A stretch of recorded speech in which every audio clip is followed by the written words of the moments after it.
बिस्मिल्लाहिर्रहमानिर्रहीम। अस्सलाम वालेकुम डियर मेंबर्स। उम्मीद करता हूँ आप अपनी अच्छी हेल्थ में होंगे। तो आज की जो प्रोडक्ट ट्रेनिंग होगी, आज का जो प्रोडक्ट ट्रेनिंग सेशन होगा वो होगा टियांशी चिटोसान कैप्सूल्स पे। आज हम चिटोसान कैप्सूल पे बात करेंगे कि चिटोसान बेसिकली है क्या चीज़, इसकी क्या बेनिफिट्स है, क्या क्या फंक्शंस हैं हमारी बॉडी में चिटोसान के, और इसके अलावा कौन कौन से लोगों के लिए ये सूटेबल है और इसकी क्या डोजेज वगैरह है। तो शुरू करते हैं आज की ट्रेनिंग। टॉपिक है हमारा टियांशी चिटोसान कैप्सूल। तो सबसे पहले तो डिस्कस करें कि चिटोसान बेसिकली है क्या चीज़, व्हाट इज़ चिटोसान। तो chitosan is a type of carbohydrate. जिस तरह इम्पॉर्टेंट न्यूट्रिएंट्स हैं, प्रोटीन्स, विटामिन्स, मिनरल्स वगैरह, तो इसी तरह कार्बोहाइड्रेट भी एक न्यूट्रिएंट है। और ये चिटोसान जो है ये फिर कार्बोहाइड्रेट की फर्दर एक टाइप है पॉलीसेकेराइड। तो यूजुअली चिटोसान जो है वो हमारी बॉडी में नहीं पाया जाता, बाहर से हम मुख्तलिफ जो फूड है उसके थ्रू लेते हैं या बाकी और चिटोसान के सप्लीमेंट्स जो है वो लेते हैं। तो जिस तरह मैंने जिक्र किया, it is a type of carbohydrate. Carbohydrate की एक किस्म है। और कौन सी है कार्बोहाइड्रेट? पॉलीसेकेराइड्स, जो मुख्तलिफ़ किस्म के शुगर यूनिट्स जो होते हैं उससे मिलकर जो है ये बना है। तो आगे बढ़ते हैं। चिटोसान बेसिकली हमारी बॉडी में परफॉर्म मुख्तलिफ़ ऑर्गन्स जो होते हैं उन पे मुख्तलिफ़ जितने भी ऑर्गन्स हैं हर ऑर्गन का एक स्पेसिफ़िक फंक्शन होता है। तो चिटोसान क्या करता है, ये मल्टी ऑर्गन है, मुख्तलिफ़ ऑर्गन्स पे जाके एक्ट करता है और फिर उस ऑर्गन के करस्पॉन्डिंग जो फंक्शन है उसको जाके फिर इम्प्रूव करता है, बेहतर बनाता है। जिस तरह हमारे मुख्तलिफ़ किस्म के हेल्थ प्रॉब्लम्स जो हैं उसको सॉर्ट आउट करता है, जिनमें सबसे पहले ओबेसिटी को ये कंट्रोल करता है।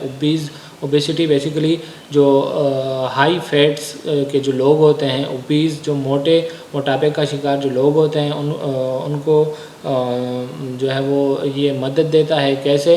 फ़ैट्स की जो एब्जॉर्प्शन लेवल है, अब फ़ैट्स का लेवल कैसे बढ़ता है, क्योंकि वो जो न्यूट्रिएंट्स ले रहे हैं वो उस तरीके से यूटिलाइज नहीं हो रहे हैं। वो न्यूट्रिएंट्स ले तो ज़्यादा मकदार में, लेकिन उसकी यूटिलाइजेशन नहीं हो रही।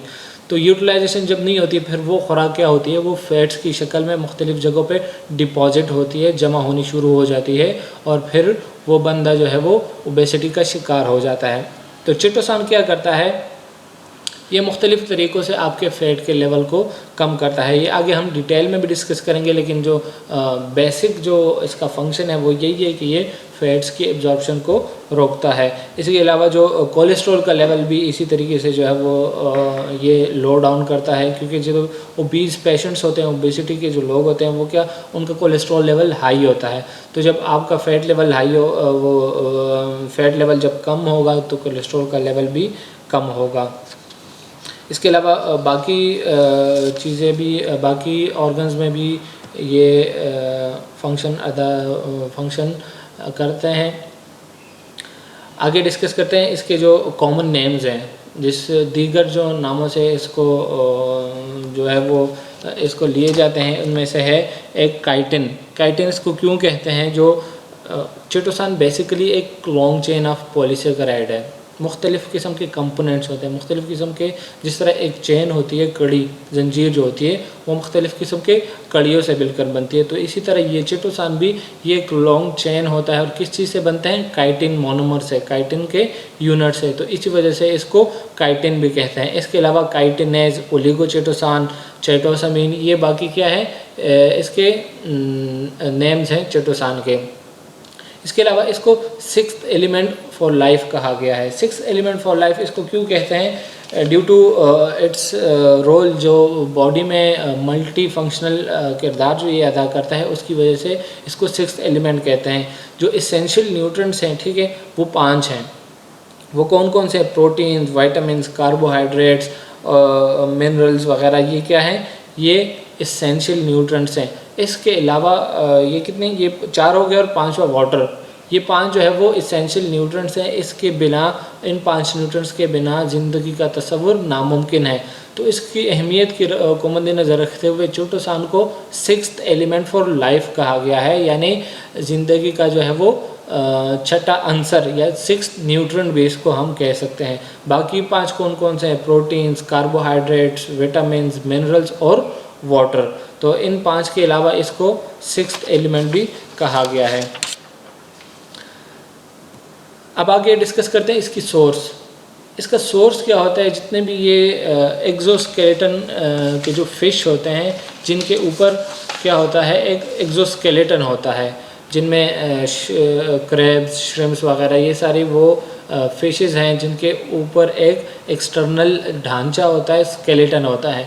तो ये चिटोसान उस स्केलेटन से बनता है। जो क्रैब का जो एक्सटर्नल आउटर, उसको एक्सोस्केलेटन कहते हैं। उस फिश के इर्द गिर्द एक कोर सी होती है, एक हार्ड शेल होती है, उसको एक्सोस्केलेटन कहते हैं। तो उस एक्सोस्केलेटन को एक्सट्रैक्ट करते हैं मुख्तलिफ प्रोसेस के थ्रू पास करके, उसको पाउडर फॉर्म में बना के फिर उससे चिटोसान बनता है। तो और इनको कहते हैं सी शेल्स। जितने भी ऐसे फिशेस हैं जिनके ऊपर एक्सोस्केलेटन होता है, उनको सी शेल्स कहते हैं, जिनमें जो है वो क्रैब्स, श्रिम्प्स वगैरह ये सारी फिशेस शामिल हैं। तो चिटोसान का सोर्स क्या है? सारी सी शेल्स। सी शेल्स का जो एक्सोस्केलेटन होता है, हम वो एक्सोस्केलेटन उससे एक्सट्रैक्ट करते हैं, फिर उसको मुख्तलिफ प्रोसेस से पास करके एंड में हमारे पास जो है वो चिटोसान बनता है। अब आगे डिस्कस करते हैं इसकी फिजिको केमिकल प्रॉपर्टीज़, क्योंकि जो टाइम्स ऑफ़र कर रही है चिटोसान वो कैप्सूल की शक्ल में है। बाज़ औक़ात क्या होता है कि हम मुख्तलिफ इसके फॉर्मुलेशंस बनाते हैं, जिस तरह सॉल्यूशन बनाते हैं वाउंड को धोने के लिए, तो उसके लिए कुछ बेसिक नॉलेज जो है वो ज़रूरी है। क्योंकि आप अगर चिटोसान को किसी चीज़ में हल कर रहे हो तो आपको उसकी सॉल्युबिलिटी का पता होना चाहिए कि चिटोसान किस चीज़ में सॉल्युबल है और किस चीज़ में सॉल्युबल नहीं है, या किसी एक सॉल्यूट में इसकी सॉल्युबिलिटी जो है वो अच्छी है। तो chitosan dissolve in acidic solution more easily. ये क्या होता है? एसिडिक सॉल्यूशंस जो होते हैं, जिनमें एसिटिक एसिड वगैरह शामिल हो गए, ये उनमें बहुत इजीली जो है वो डिज़ोल्व होता है। तो आप अगर कोई चिटोसान का सॉल्यूशन बनाना चाहते हैं तो एसिडिक सॉल्वेंट सेलेक्ट करें और उसमें इस चिटोसान को हल करें। It is the only positive ion in the world that has positive electricity. अच्छा, इसके ऊपर जो नेट चार्ज है चिटोसान, जिस तरह मैंने जिक्र किया, चिटोसान ये एक लॉन्ग चेन है, long chain of chitin monomers है। तो और एक काइटिन का जो मॉलिक्यूल होता है उस पे ओवरऑल पॉजिटिव चार्ज होता है। NH3 मॉलिक्यूल की वजह से काइटिन के मॉलिक्यूल पे पॉजिटिव चार्ज होता है। तो जिस तरह एक काइटिन के मॉलिक्यूल पे पॉजिटिव चार्ज है तो पूरे चेन पे भी पॉजिटिव चार्ज होता है। इट मीन्स कि चिटोसान पे नेट चार्ज है दैट इज़ पॉजिटिव। तो ये क्या करता है? हमारी बॉडी में जितने भी नेगेटिव आयंस हैं उनको जाके न्यूट्रलाइज करता है और ओवरऑल हमारी बॉडी की इलेक्ट्रिसिटी को, जो इलेक्ट्रिक फील्ड है, उसको न्यूट्रल रखता है। क्योंकि जो नेगेटिव आयंस है वो मोस्टली उनमें जो होते हैं वो हाईली रिएक्टिव होते हैं, तो वो हमारे जिस्म के लिए नुकसानदेह होते हैं। तो ये क्या करता है? उन नेगेटिव आयंस को स्टेबलाइज करता है और न्यूट्रलाइज करके उनको स्टेबल करता है। अब आगे बढ़ते हैं इसके फंक्शंस की तरफ कि चिटोसान हमारी बॉडी में क्या फ़ंक्शन जो है वो परफॉर्म करता है, या कैसे ये हमारी बॉडी को मुख्तलिफ फंक्शंस को हेल्प आउट करता है। तो सबसे पहले, जिस तरह हमने स्टार्ट में भी डिस्कस किया, it lowers the lipid level.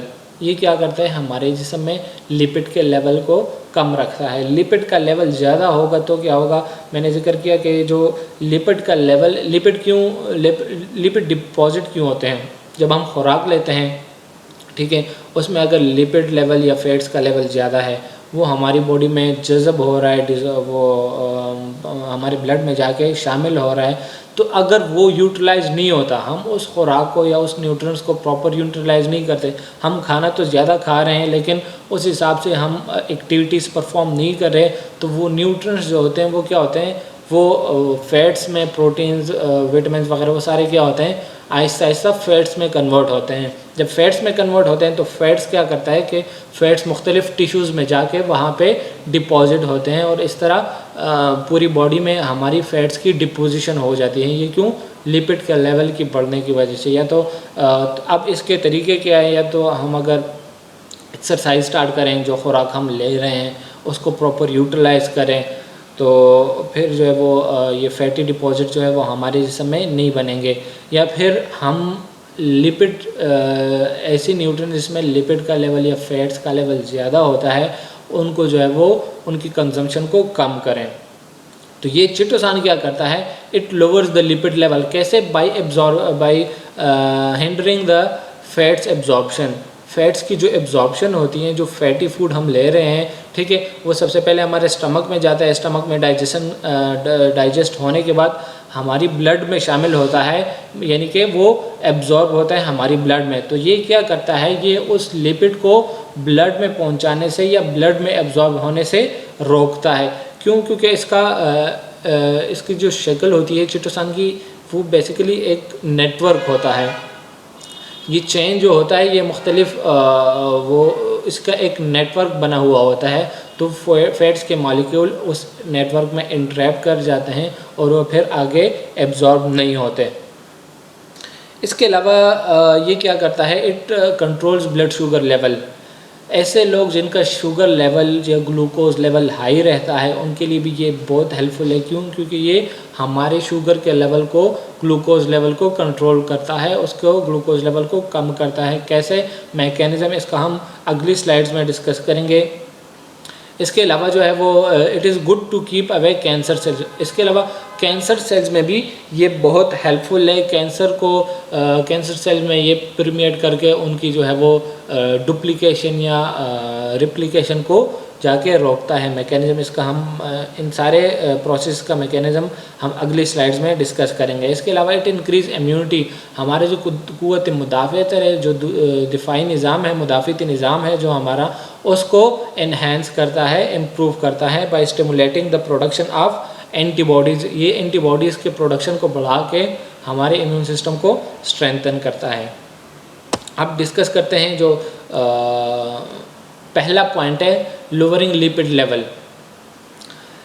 Lipid level को कैसे कम करता है? सबसे पहले it obstructs the absorption of fats. जैसे मैंने जिक्र किया, जो फैट्स कैसे हमारे समय हम न्यूट्रिएंट्स लेते हैं, उसमें फैटी मील होता है।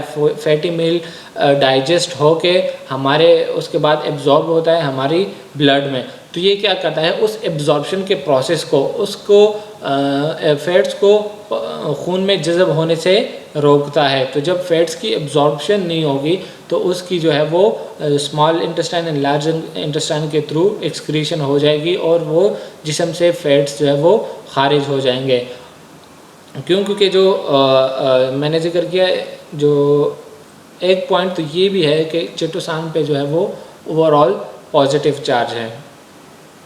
तो जितने भी फैट रेजिड्यूज़ हैं, पॉजिटिव फैट के रेजिड्यूज़, वो क्या करते हैं? इसके साथ अटैच हो जाते हैं और उसको एब्जॉर्ब होने से रोकते हैं। दूसरा पॉइंट ये है कि इसका एक नेटवर्क शक्ल होता है, एक जाल बना हुआ होता है। चिटोसान एक जो उसका जो मैट्रिक्स होता है वो जाल की शक्ल में होता है। तो जो फैट्स के मॉलिक्यूल्स हैं वो इस नेटवर्क में इंट्रैप हो जाते हैं और उसको एब्जॉर्ब होने से रोकते हैं। इसके अलावा promote the transformation of cholesterol. ये क्या करता है? कोलेस्ट्रॉल को उसकी ट्रांसफॉर्मेशन को प्रमोट करता है। क्यों? क्योंकि जब हाई लेवल ऑफ कोलेस्ट्रॉल हमारे ब्लड में सर्कुलेट करते हैं तो वो मुख्तलिफ़ किस्म की जो कार्डियोवैस्कुलर डिजीज़ हैं वो पैदा कर सकते हैं। तो हमारे जिस्म में कोलेस्ट्रॉल का लेवल हाई नहीं होना चाहिए। फिर बॉडी में एक मैकेनिज़्म है, वो मैकेनिज़्म क्या करता है कि जिस चीज़ की ज़रूरत नहीं होती हमारी बॉडी को, तो वो दूसरे न्यूट्रिएंट में ट्रांसफॉर्म होता है। फॉर एग्ज़ाम्पल, अगर एक टाइम में प्रोटीन बॉडी में ज़्यादा है और प्रोटीन्स विटामिन जो अमाइनो एसिड्स हैं वो नहीं है और जिस्म को अमाइनो एसिड रिक्वायर्ड है, प्रोटीन नहीं रिक्वायर्ड, तो प्रोटीन ट्रांसफॉर्म होते हैं अमाइनो एसिड्स में। फिर जो है वो अमाइनो एसिड की कंजम्पशन होती है, बॉडी उसको कंज्यूम करता है। तो ये क्या करता है? जब कोलेस्ट्रॉल का लेवल हाई हो जाता है तो ये उसको ट्रांसफॉर्म करता है अदर न्यूट्रिएंट्स में, प्रोटीन्स वगैरह में, या जो कोलेस्ट्रॉल तो प्रोटीन में ट्रांसफॉर्म नहीं होता, ये high density lipoprotein and low density lipoproteins में ट्रांसफॉर्म होता है, यानी मेटाबोलाइज होके HDL और LDL में कन्वर्ट होता है। तो जो चिटोसान है ये ट्रांसफॉर्मेशन को, कोलेस्ट्रॉल की ट्रांसफॉर्मेशन को प्रोमोट करता है, उसको एनहेंस करता है, उसको बढ़ाता है। जब उसकी कोलेस्ट्रॉल की ट्रांसफॉर्मेशन जो है वो एनहेंस होगी तो हाई डेंसिटी लिपोप्रोटीन जो है, जिसको गुड कोलेस्ट्रॉल कहा जाता है, जो हमारी बॉडी के लिए हेल्पफुल है, उसका लेवल हाई होगा, और जो लो डेंसिटी लिपोप्रोटीन है उसका लेवल कम होगा। ये ट्रांसफॉर्मेशन में वो पाथवे फॉलो करता है जिसमें हाई डेंसिटी लिपोप्रोटीन बनते हैं, तो उसको बेसिकली जाके प्रोमोट करता है। इस वजह से HDL का लेवल हाई रहता है और LDL का लेवल ये कम रखता है। अब आगे डिस्कस करते हैं कंट्रोल शुगर लेवल। ये क्या करता है, हमारी बॉडी में ग्लूकोज का जो लेवल होता है उसको कंट्रोल रखता है, उसको नॉर्मल रखता है। मुख्तलिफ मैकेनिज़्म है, अभी एग्जैक्ट मैकेनिज़्म तो नोन नहीं है इसके बारे में कि कैसे ये ब्लड जो है वो ग्लूकोज लेवल को नॉर्मल रखता है, लेकिन अब तक जो स्टडीज़ है उसमें एक ये है कि ये लीवर की ग्लूकोन्यूजेनेसिस को कम करता है। अब ग्लूकोन्यूजेनेसिस क्या है? ग्लूकोन्यूजेनेसिस बेसिकली ग्लूकोज बनने के अमल को ग्लूकोन्यूजेनेसिस कहते हैं, और ये कौन परफॉर्म करता है? ये लीवर परफॉर्म करता है। जब हमारी बॉडी में एक मैकेनिज़्म है, मैंने डिस्कस किया कि जिस न्यूट्रन की कंसंट्रेशन कम होती है तो एक फीडबैक मैकेनिज़्म के थ्रू उस रिस्पेक्टिव ऑर्गन में मैसेज जाता है कि ये न्यूट्रन कम हो गया है, तो आप इसकी प्रोडक्शन को बढ़ाओ। ग्लूकोज के जो हाई ग्लूकोज लेवल के पेशेंट्स होते हैं उनमें क्या होता है कि जो ग्लूकोज बनने का जो अमल है वो थ्रू आउट जो है वो चलता रहता है, और ग्लूकोज हमारे उनके जिस्म में बनता रहता है। ग्लूकोज बनने के अमल को ग्लूकोन्यूजेनेसिस कहते हैं। तो ये चिटोसान क्या करता है, ये जो ग्लूकोज बनने का जो अमल है जो लीवर परफॉर्म करता है, लीवर जो ग्लूकोन्यूजेनेसिस परफॉर्म करता है उसके लेवल को, उसकी इंटेंसिटी को कम करता है। जब ग्लूकोन्यूजेनेसिस नहीं हो रही तो ग्लूकोज नहीं बनेगा, मतलब ग्लूकोज का लेवल जो है वो कम रहेगा, कंट्रोल में रहेगा।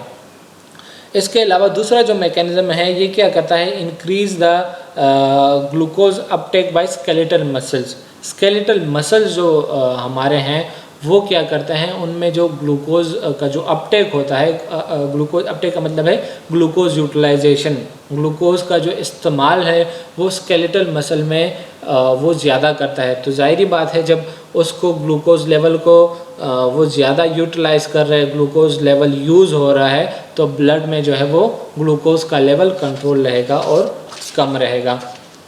तो ये था शुगर कंट्रोल मैकेनिज़्म ऑफ चिटोसान के कैसे चिटोसान हमारे शुगर लेवल को या ग्लूकोज लेवल को कंट्रोल रखता है। अब आगे डिस्कस करते हैं कैंसर सेल्स। कैंसर सेल्स को ये कैसे उसमें हमारे बॉडी में हेल्पफुल है कैंसर कंडीशन में। ये क्या करता है, it permeates cancer cell and stop its spread. Cancer cells जो होते हैं उनकी एक खुसूसियत होती है, वो क्या होती है कि जब भी किसी एक ऑर्गन या किसी एक टिश्यू में कैंसर हो जाए तो उस ऑर्गन या उस टिश्यू के सेल जो होते हैं वो अनकंट्रोल्ड डिवीज़न होती है, अनकंट्रोल ग्रोथ होती है उन सेल्स की, जो डिवाइड होते हैं वो सेल्स। एक तो हमारी बॉडी में नेचुरल प्रोसेस भी है, सेल डिवीज़न एक नेचुरल प्रोसेस भी है, लेकिन कैंसरस कंडीशन में क्या होता है, वो डिवीज़न जो होती है वो अनकंट्रोल्ड होती है। जो सेल्स एंड में बनते हैं तो वो फुली डेवलप नहीं होते, उसमें मुख्तलिफ़ किस्म के प्रोटीन्स जो बनते हैं या एंजाइम्स जो बनते हैं वो फुली डेवलप नहीं होती, और उनमें एक और ख़ासियत ये होती है कि वो रैपिडली क्या होते हैं, डिवाइड होते हैं। नॉर्मल जो सेल डिवीज़न है और कैंसरस कंडीशन में सेल डिवीज़न में क्या होता है कि कैंसरस कंडीशन जो है वो जल्दी जल्दी रिप्लिकेट हो रहे होते हैं। तो ये चिटोसान क्या करता है, ये कैंसर सेल्स में जाके उसमें परमिएट करके उसकी जो अनकंट्रोल्ड डिवीज़न है, जो स्पीड से वो सेल्स डिवाइड कर रहे हैं, उसको जाके रोकता है। और इस तरीके से सबसे मुश्किल काम कैंसर कंट्रोल करने में सबसे मुश्किल काम यही इसकी रिप्लिकेशन को कंट्रोल करना है, सेल डिवीज़न को कंट्रोल करना है। तो ये चिटोसान ये जाके क्या करता है, सेल डिवीज़न को कंट्रोल करता है by permeating inside the cell. Cell के कैंसर सेल में अंदर जाके दाखिल होता है और उन सेल्स की डिवीज़न को स्लो डाउन करता है, और इस तरीके से ये हमारी कैंसर की प्रोपोगेशन या डेवलपमेंट को कम रखता है। इसके अलावा ये हमारा जो इम्यून सिस्टम जो लिवर है, लिवर फंक्शन उसको बेहतर बनाता है। लिवर का क्या काम होता है, डिटॉक्सिफिकेशन करता है, वो हमारे ब्लड की प्यूरिफिकेशन करता है।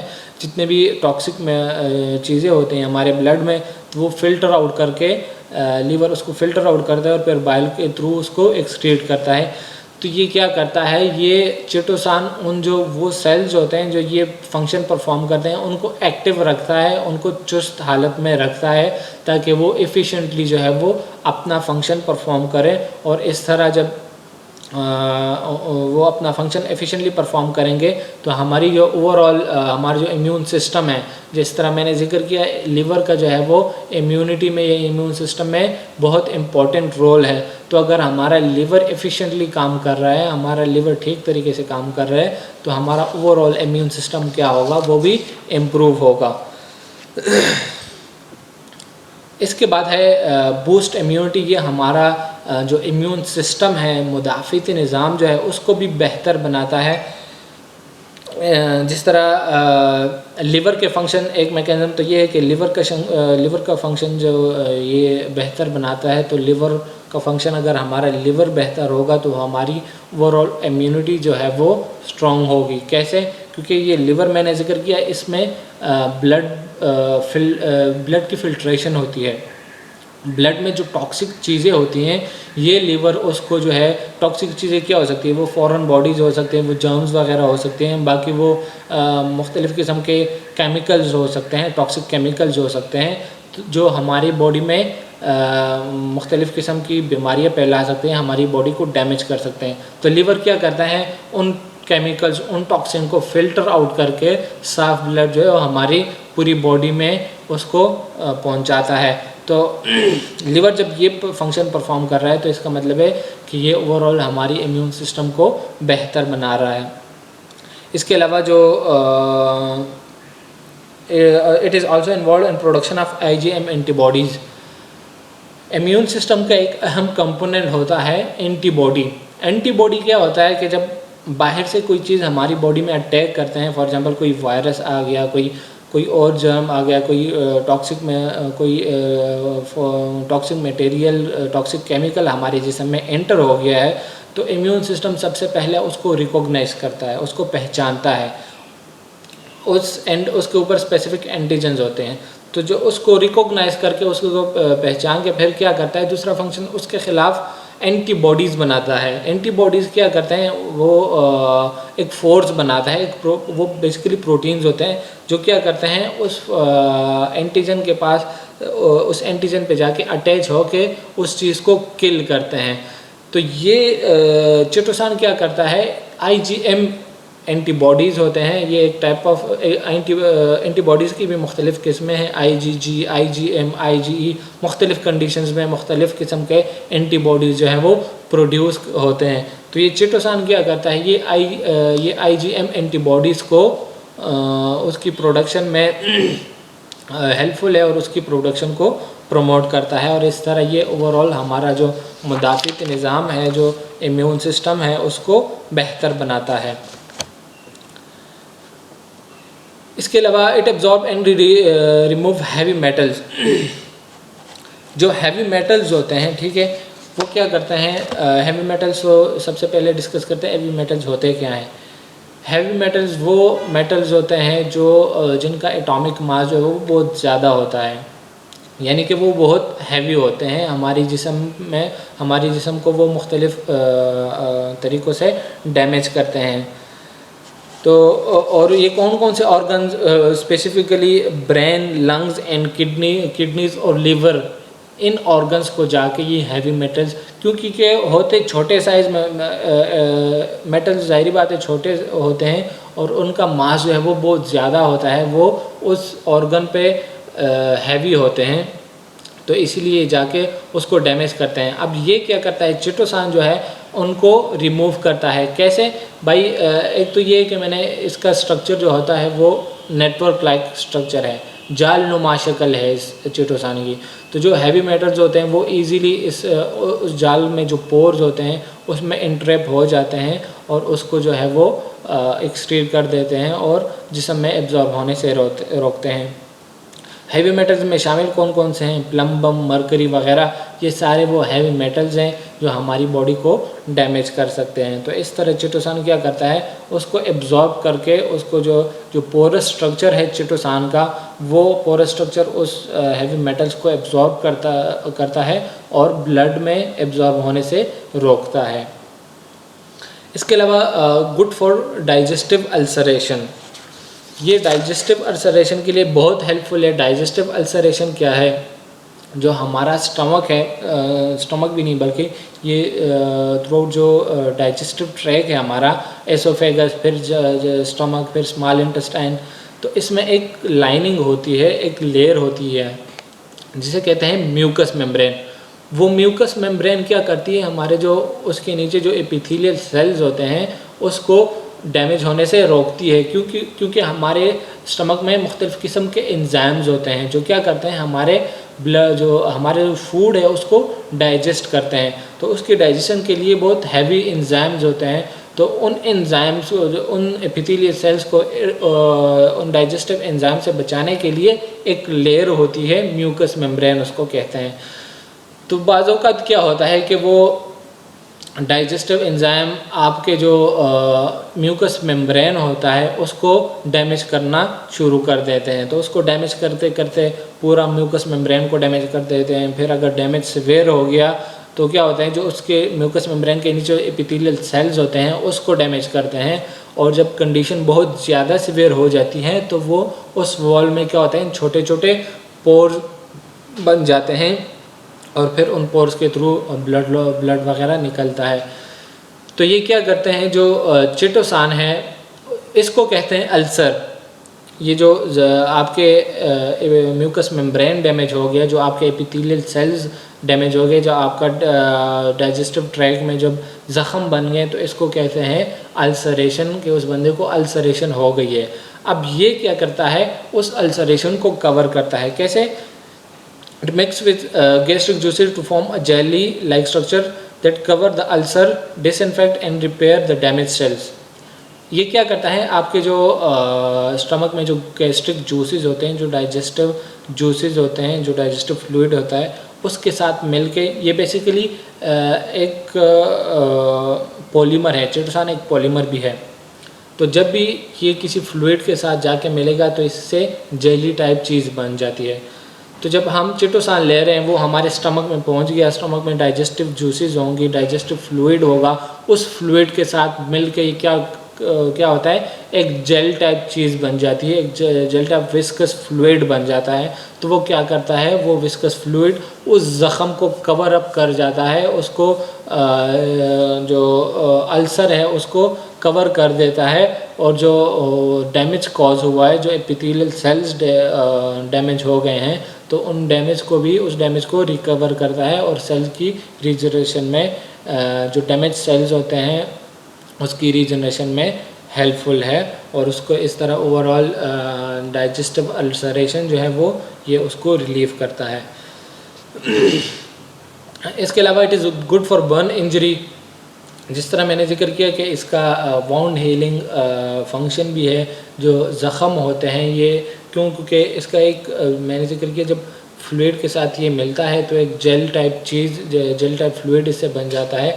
वो जेल टाइप फ्लूइड उस डैमेज एरिया को, उस वाउंड को जाके कवर अप करता है। और चिटोसान के मॉलिक्यूल जो होते हैं वो क्या करते हैं, टिश्यू रिपेयर में भी हेल्पफुल हैं। तो उस टिश्यू में जो सेल्स डैमेज हो गए हैं उसकी रिपेयर में ये चिटोसान जो है वो उसकी रिपेयरिंग करता है। तो इस तरह ये ओवरऑल जो है वाउंड हीलिंग, वाउंड हीलिंग मतलब ज़ख़म भरना, ज़ख़म ठीक होने के लिए, ज़ख़म भरने के लिए चिटोसान जो है वो बहुत हेल्पफुल है। इसके अलावा आपकी बॉडी में अगर बाकी भी कोई ऐसी छोटी मोटी, क्योंकि मोस्टली बीमारियां जो बनती हैं या आपके जब ऑर्गन्स ठीक तरीके से काम नहीं करते, जितने भी ऑर्गन्स हैं, तो अगर आपके वो ऑर्गन्स प्रॉपर तरीके से काम नहीं कर रहे तो उससे रिलेटेड जितने भी फंक्शंस हैं वो प्रॉपर तरीके से काम नहीं करेंगे और इस तरह कॉम्प्लिकेशंस डेवलप होंगी आपकी पूरी बॉडी में। कॉम्प्लिकेशन क्या होती है, जिस तरह फॉर एग्जांपल डाइजेस्टिव अल्सरेशन है, ठीक है।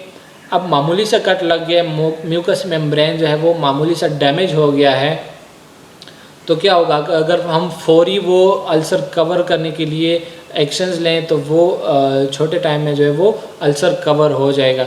लेकिन अगर वो डाइजेस्टिव वो जो अल्सर है वो हमने उसको जल्दी कवर अप नहीं किया तो वो फर्दर कॉम्प्लिकेट होता है, वो मर्ज पेचीदा होता चला जाता है। पहले वो म्यूकस मेम्ब्रेन को डैमेज करता है, म्यूकस मेम्ब्रेन जब फुली डैमेज हो जाता है इसके नीचे एपिथेलियल सेल्स होते हैं, एपिथेलियल सेल्स को वो डैमेज करना शुरू कर देते हैं। तो अगर उस स्टेज में भी उसको कवर अप नहीं किया तो वो आपके जो ओवरऑल जो स्टमक के जो मसल्स हैं उसको डैमेज करते हैं। तो एंड में क्या होता है, इसकी कॉम्प्लिकेशन क्या होती है कि उस स्टमक में पोर्स बन जाते हैं, सुराख बन जाते हैं, तो स्टमक जो है वो जो डाइजेस्टिव फ्लूइड है वो स्टमक से लीक आउट करता जाता है। तो इस तरह मुख्तलिफ कॉम्प्लिकेशंस होती हैं। अगर हम इनिशियल स्टेजेस में उसको कवर ना करें तो वो फर्दर चीज़ें, वो बीमारी क्या होती है फर्दर कॉम्प्लिकेट होती है। तो ये क्या करता है कि चिटोसान मुख्तलिफ़ किस्म के जितने भी ऑर्गन्स हैं उसमें अगर इनिशियली कोई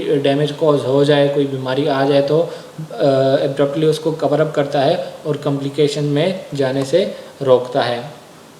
इसके अलावा फॉर ब्यूटिफिकेशन, खूबसूरती और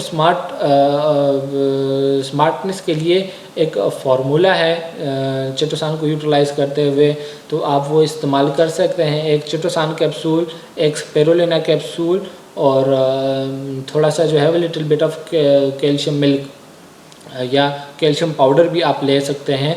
इसको जो है वो आप डेली इस्तेमाल करें तो आपकी जो ओवरऑल शेप है वो आपका जो कलर है वो भी गोरा होता जाएगा और आपकी जो बॉडी शेप है वो भी स्मार्ट होती जाएगी। इसके अलावा इसका जेल भी बना सकते हैं। जेल किस तरह, जेल लोशन भी बना सकते हैं। वो कैसे, 3 चिटोसान की कैप्सूल आप थोड़े से विनेगर में डालें और थोड़ा सा उसमें, विनेगर मतलब सरका, थोड़े से सरके में डालें और फिर उसमें थोड़ा सा पानी डालें, तो उसको भी जो है वो आप यूज़ कर सकते हैं।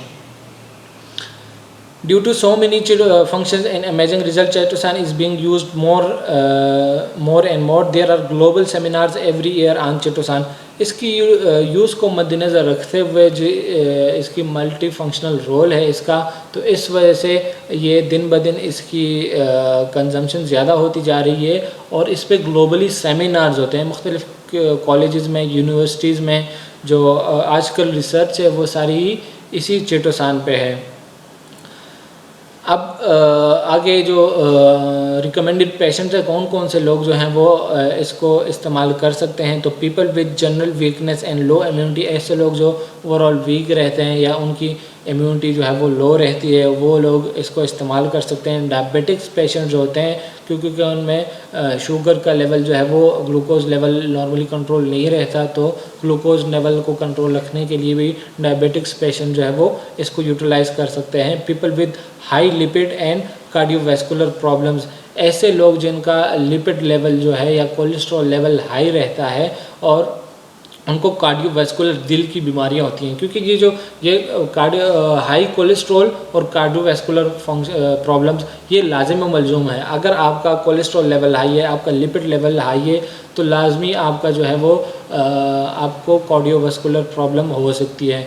तो ऐसे लोग जिनका लिपिड लेवल हाई रहता है और वो जो है वो कार्डियोवैस्कुलर प्रॉब्लम का शिकार हैं, तो ऐसे लोग भी जो है वो लिपिड लेवल को कम करने के लिए, फैट के लेवल को कम करने के लिए इसको यूटिलाइज़ कर सकते हैं। इसकी यूजेज क्या है, क्या डोज है इसकी, तो इसको आप जो है वो twice a day 2 to 4 capsule each time, 2 से 4 कैप्सूल एक वक्त में आप ले सकते हैं और दिन में 2 दफ़ा आप इसको इस्तेमाल कर सकते हैं। By taking it with warm water, नीम गर्म पानी के साथ आपने इसको लेना है। दिन में 2 दफ़ा ले सकते हैं और एक वक्त में 2 से लेके 4 कैप्सूल आप इसके ले सकते हैं। तो ये था हमारा आज का प्रोडक्ट ट्रेनिंग सेशन टियानशी चिटोसान कैप्सूल पे। आज हमने क्या डिस्कस किया, चिटोसान कैप्सूल के इसका सोर्स क्या है, किस चीज़ से चिटोसान बनता है, फिर हमारी बॉडी में इसका क्या रोल है, क्या फंक्शन परफॉर्म करता है, क्या क्या बेनिफिट्स हैं चिटोसान लेने के, और इसके बाद हमने क्या डिस्कस किया, उनका जो मैकेनिज़्म था वो डिस्कस किया, जो यूजेज है या जो डोज़ है वो डिस्कस की, और फिर जो लोग रिकमेंडेड पेशेंट है, रिकमेंडेड जो लोग हैं जो इसको ले सकते हैं, आज के टॉपिक में ये चीज़ें हमने डिस्कस की। तो इंशाल्लाह आज तक के लिए इतना ही। नेक्स्ट टॉपिक के लिए इंशाल्लाह फिर मिलते हैं। तो आप लोगों ने क्या करना है कि फेसबुक का जो हमारा पेज है वो लाइक करें और उसको सब्सक्राइब करें, ताकि उसके नोटिफिकेशन जो है वो इन वीडियो के नोटिफिकेशन आपके पेजेस पे आते जाएं। और इसके अलावा हमारा एक यूट्यूब चैनल भी है प्रोमो टाइम्स के नाम से, आप उसको भी सब्सक्राइब करें, ताकि ये जो डेली प्रोडक्ट ट्रेनिंग सेशंस होती हैं इसकी नोटिफिकेशन जो है वो आप तक पहुँचे। तो इंशाल्लाह फिर मिलते हैं नए टॉपिक के साथ, तब तक के लिए अल्लाह हाफ़िज़।